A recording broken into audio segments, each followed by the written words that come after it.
各位評審大家好，我叫伍海宏，大家可以叫我 Anson。我係今年2025年黃世圖傑出乒乓球運動員獎學金嘅參選人。我而家係恒生大學就讀4年級，就讀於數據科學及商業智能學嘅學生。喺恒生乒乓球校隊入邊，我係3年嘅正選主力，已經連續3年代表學校出戰大專杯，喺隊入邊經驗最豐富嘅男隊員。而我負責出場嘅就係大專杯入邊嘅第3場雙打同埋第5場單打。喺全部嘅團體賽入邊，我嘅定位都係呢個，而我嘅定位亦都非常之簡單，就係中流砥柱同埋最後一關。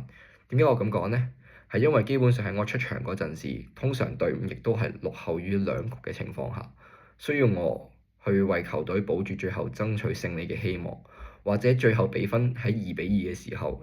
出現第5分嘅單打嘅我，就會成為比賽勝負嘅關鍵。隊友同埋教練亦都好清楚，交俾經驗最豐富嘅我去出戰，一定係對球隊勝率最高同埋最有信心嘅表現。而與此同時，我嘅喺男子隊入邊，我對外嘅勝率係最高，衝擊力亦都係最強。喺個人獎項方面，2025年我更加打入咗全港公開賽男子單打嘅64強，個人積分喺恒生大學男隊入邊係最高，全港排名亦都係最高。而我每一年除咗參加比賽之外，除咗一啲當地嘅唔同地區嘅比賽，例如可能黃大仙區或者九龍城區嘅比賽，每一年我亦都會拎到冠軍同埋亞軍。除咗做運動員之外，我亦都有發展喺乒乓波其他方面有發展，例如參加過乒乓波裁判訓練班啦，同埋我每個星期亦都會有10到12個鐘頭喺香港唔同嘅俱樂部或者球會去教波，去親手培育未來嘅香港之星。我由細到大打咁耐波，最唔怕嘅就係逆風，落後嘅10分我追過，0-7、1-7我都反勝過。因為我一直相信，只要其實仲有下一板，個波唔跌落地下，永遠仲有機會翻盤。正因為咁，所以我今日好想爭取最有價值運動員嘅呢個肯定。我呢個肯定唔單止係為咗呢1萬蚊嘅獎學金，而係想用更加多嘅資源去令我未來嘅乒乓波道路發展走得更加遠，甚至可以帶領發展其他唔同小朋友嘅天賦。我希望將呢個逆風翻盤嘅精神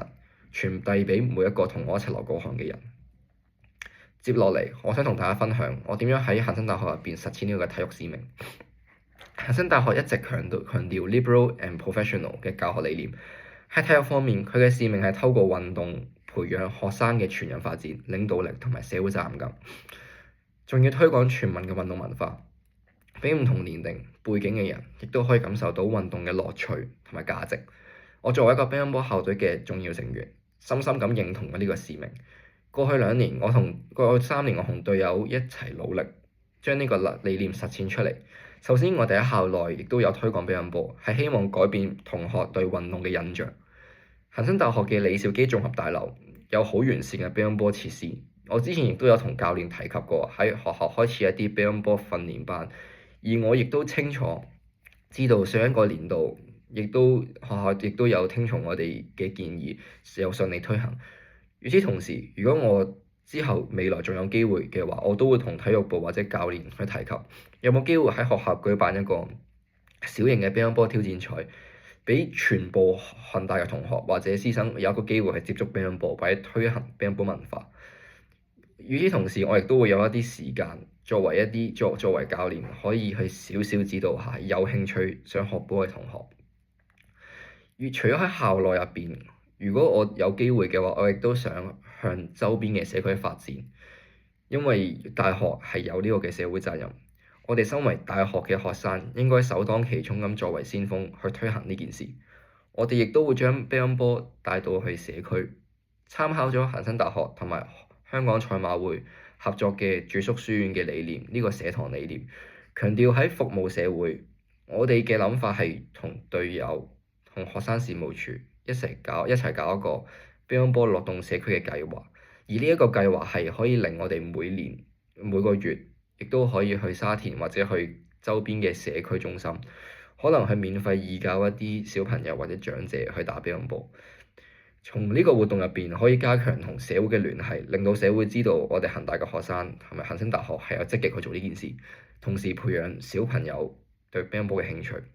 令到更加多人認識到乒乓波嘅樂趣。而呢個活動正正可以培養到學生嘅社會責任感，同埋同時推行到呢個全港全民運動嘅文化。如果我之後有機會同教練或者體育部有傾偈嘅時間，我亦都會加以同佢哋推行呢個嘅諗法。與此同時，亦都可以同更加多嘅學校、中小學或者 NGO 去合作，開辦一啲乒乓波嘅訓練班或者興趣班，或者甚至可以同恒大嘅一啲校友會一齊，校友會嚟自唔同背景嘅人，舉辦更加有機會去舉辦一啲更加唔同關於乒乓波嘅活動，將恒生大學以運動服務社會嘅精神傳遞到香港每個角落。最後，我希望透過我嘅努力，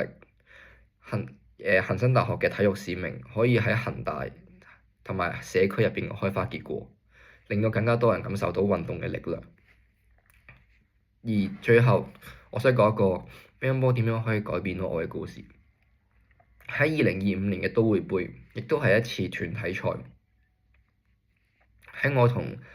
恒生大學校隊，係我喺隊入邊咁多年最難忘嘅一次嘅比賽。當時我係同香港教育大學喺度爭取緊小組第3嘅名次，而我一樣係作為第3分嘅雙打同埋第5分嘅單打出場嘅隊員。喺第3分雙打嘅時候，我亦都清楚隊伍已經係落後咗2個大場嘅比賽，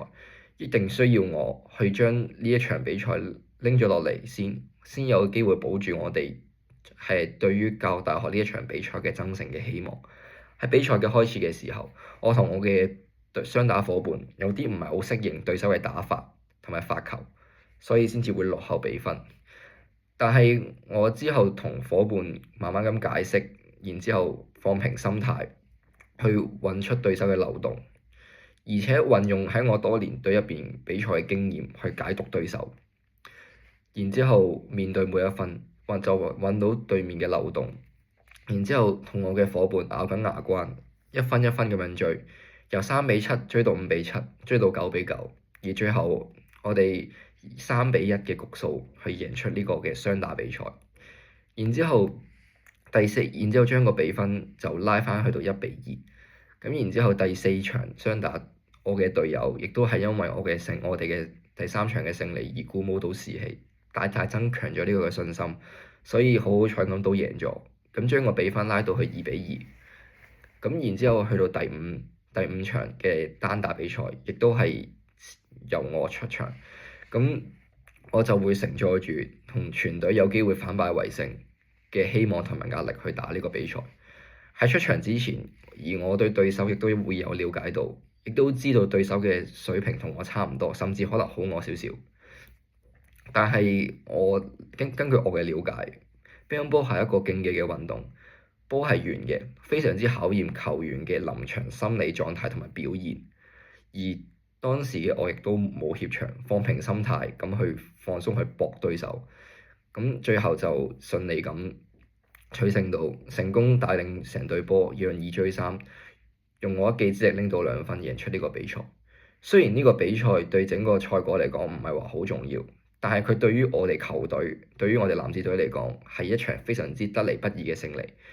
亦都深深鼓舞咗我哋同埋其他隊友嘅信心。因為一向我哋對外嘅成績亦都唔算話特別好，而呢次嘅勝利咁啱可以激起咗我哋嘅鬥心，去持續去訓練同埋進步。因為其他同學亦都知道我哋有機會取勝，對其他大學嘅時候有機會贏波。而呢次嘅勝利亦都激起咗隊友對乒乓波更加多嘅熱情。呢一個經歷俾我學到運動嘅真正價值。其實佢價值唔喺比賽嘅勝負結果，而係佢點喺你最有困難、最面對困難嘅時候、最想放棄嘅時候，俾一個理由你繼續去堅持。而呢一個體驗喺我每次教波或者帶隊去指導嘅時候，亦都會同隊友或者學生去分享我呢個經歷。我會同佢哋講，其實乒乓波同我哋之後日日面對嘅人生好似，你可能落後，可能會攰，可能會遇到困難，但係只要你唔放棄嘅話，下一棒、下一秒、下一個機會，你一定有機會去反勝。正因為乒乓波影響咗我嘅人生好多，我更加想將呢一份精神傳承落去，將我遇到嘅經驗同埋理念傳承到落去。如果我有幸可以成為今年嘅最有價值運動員之一，我亦可以會利用恒生大學呢個平台，繼續同恒生大學一齊去推行呢個乒乓波嘅文化，推行運動，然之後俾更加多人揾到屬於佢哋自己最後反勝嘅一板，反勝嘅一擊。多謝評審俾呢個機會我分享我嘅故事同理念。我係伍海宏，係，多謝大家。